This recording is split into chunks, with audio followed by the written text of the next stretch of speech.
வணக்கம். சர்வபள்ளி ராதாகிருஷ்ணன் அவர்களுடைய பிறந்த தினம் தான் ஆசிரியர் தினமாக கொண்டாடுகிறோம். அன்றைக்கு தான் விருதுகள் எல்லாம் வழங்கப்படுகின்றன. நல்லாசிரியர் விருது, தேசிய நல்லாசிரியர் விருது எல்லாமே வழங்கப்படுகின்றன. இது ஆசிரியர்கள் கிடைக்கின்ற பெருமை. குறிப்பாக எல்லாரும் செய்ய வேண்டிய ஒரு விஷயம் என்ன அப்படின்னு பார்த்திங்கன்னா, ஒரு செய்தி என்ன அப்படின்னா, பள்ளியில் கல்லூரியில் படிக்கிற காலத்தில் நமக்கு ஏற்பட்ட நல்ல அனுபவங்கள் என்ன, இந்த வார்த்தை என்னை மாற்றியது, இவர் சொன்ன சொல் எனக்கு வழிகாட்டியாக அமைந்தது, அந்த நிகழ்வு நிகழ்ந்ததால் தான் நான் இன்றைக்கு இப்படி இருக்கின்றேன் என்றெல்லாம் நாம் பேசுகிறோம் என்று சொன்னால், அந்த அனுபவங்கள் குறித்து நீங்கள் பதிவு செய்யுங்கள். அது மட்டுமில்லை, உங்களுடைய ஆசிரியர்கள் உங்களுக்கு எதை சுட்டிக்காட்டி விட்டு போனார்கள். நாம் சொல்கிறோம், எனக்கு இருக்கிற அறிவுக்கு நான்லாம் அவர்களெல்லாம் படிச்சிருக்க வேண்டிய அவசியமே கிடையாது என்று பலர் பேசுவதை நான் பார்த்திருக்கிறேன். ஒன்றை நினைவில் வைத்து கொள்ள வேண்டும். நமக்கு சொல்லிக் கொடுத்த ஆசிரியர் பாலர் பள்ளி ஆசிரியராக இருந்தாலும், ஆரம்பப் பள்ளி, நடுநிலைப்பள்ளி, உயர்நிலைப்பள்ளி ஆசிரியராக இருந்தாலும், இன்றைக்கு நாம் உயர்ந்திருக்கிற போது, நாம் பெரும் பதவியிலோ அல்லது பெரிய அதிகாரத்திலோ பெரும் செல்வத்திலோ பெரும் வருமானத்திலோ இருக்கிற போது அவரிடத்தில் நாம் படித்தோம் என்று நாம் சாதாரணமாக நினைத்து விடக்கூடாது. ஏனென்றால் அன்றைக்கு நமக்கு அந்த அறியாமை என்னும் இருளை போக்கிய கைவிளக்கு அவர்கள்தான். வழக்கமாக ஒளி வீசுகின்ற பெருவிளக்குகளை பார்ப்போம், சாதாரண மண் விளக்கையும் பார்ப்போம். இந்த விளக்கிற்கும் இந்த அகல் விளக்குக்கும் என்ன வேறுபாடு? இந்த பெரிய விளக்கு காற்றடித்தால் அணையாது, பெரும் இருட்டை போக்கும் என்றெல்லாம் சொல்லலாம். ஆனால் அகல் விளக்குக்கு இருக்கக்கூடிய ஒரு ஆற்றல் என்ன தெரியுமா? அது குறைவான எண்ணெயும் சிறிய திரியும் உடையது தான். காற்றடித்தால் அணைந்து போகக்கூடிய தன்மையுடையது தான். ஆனால் அந்த விளக்கால் 100 விளக்குகளை, லட்சம் விளக்குகளை ஏற்ற முடியும் என்றால் அதுதான் அந்த விளக்கிற்கு பெருமை. ஆசிரியர்கள் அகல் விளக்கு போன்றவர்கள். அவர்கள் இருளை போக்குகிறார்கள், அறிவை தூண்டுகிறார்கள். இதுதான் அந்த பெருமை. இப்போது நான் படித்த காலத்தில் என்னுடைய ஆசிரியர்கள் எனக்கு கொடுத்த ஊக்கத்தின் காரணமாகத்தான் நான் இன்றைக்கு இந்த நிலையில் இருக்கிறேன். சான்றாக சொல்வதாக இருந்தால், திருமங்கலத்தில் என்னுடைய தந்தையார் தமிழாசிரியராக பணியாற்றிய காலத்தில் அங்கிருந்த பெண்கள் மேல்நிலைப் பள்ளியிலே அவர் தமிழாசிரியராக இருந்தபோது நான் செல்டன் ஸ்கூலில் படித்தேன்.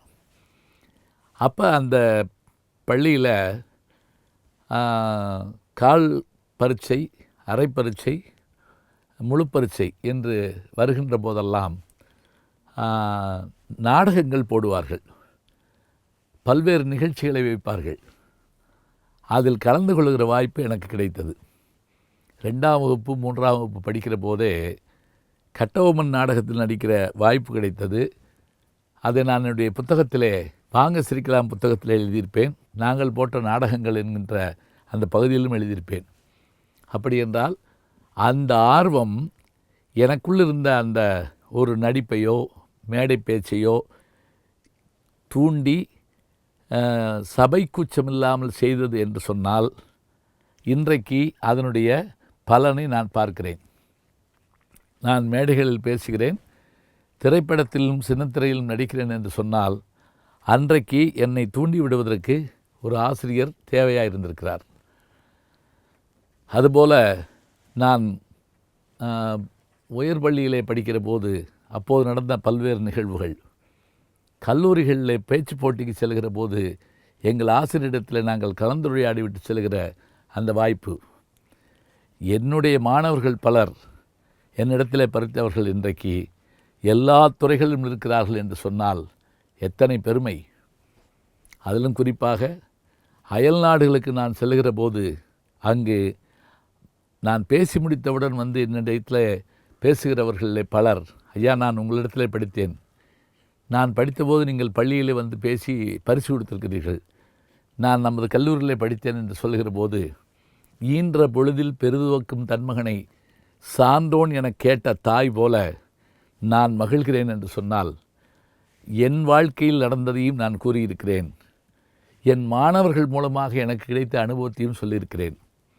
நீங்களும் உங்கள் வாழ்க்கையில் நடந்த செய்திகளை பதிவிடுங்கள். தினமலர் வார இதழில் சனிக்கிழமை தோறும் அவரவர் அனுபவங்களை பற்றி எழுதுகிறாங்க, பள்ளி அனுபவங்களை. அதில் கீழே அவருடைய வயதை பார்ப்பேன் நான். 78, 80, 64, 57. நான் 8ஆம் வகுப்பு படிக்கும்போது என்று அவர் ஆரம்பிக்கிற போது, 5ஆம் வகுப்பு படிக்கிற போது என்று ஆரம்பிக்கிற போது, நாம் 50-60 ஆண்டுகள் பின்னோக்கி சென்று அந்த செய்திகளை பார்க்கிறோம். எனவே அந்த படிப்பினை எல்லாம் தான் நம்மை உருவாக்கி காட்டின என்றால் இதையெல்லாம் நாம் நினைவில் கொள்ள வேண்டும். ஆசிரியர் தினம் என்பது அன்றைக்கு மட்டும் கொண்டாடிவிட்டு செல்வதில்லை, எப்போதும் நினைவில் கொள்ளக்கூடிய ஒன்று. மாதா, பிதா, குரு, தெய்வம் என்றால் தெய்வத்துக்கு மிக அருகிலும் தந்தைக்கு அருகிலும் இருந்து தன்னலமில்லாமல் பார்த்து கொள்ளக்கூடிய உறவுதான் ஆசிரிய உறவு. பெற்றோர்களின் உறவு இரத்த சம்பந்தம் என்றால் ஆசிரியரின் உறவு ஞான சம்பந்தம் என்று வைத்துக் கொள்ளுங்கள். நல்ல செய்திகளை நாளும் சிந்திப்போம், நாளை சந்திப்போம். அன்பிற்கினிய யூடியூப் நேயர்களே, நீங்கள் என்னோடு இன்னும் நெருக்கமாக தொடர்ந்து வர வேண்டும் என்று சொன்னால் இன்ஸ்டாகிராம், ட்விட்டர் போன்ற பதிவுகள்லையும் என்னை நீங்கள் தொடருங்க. பின்தொடர்ந்து வாருங்கள்.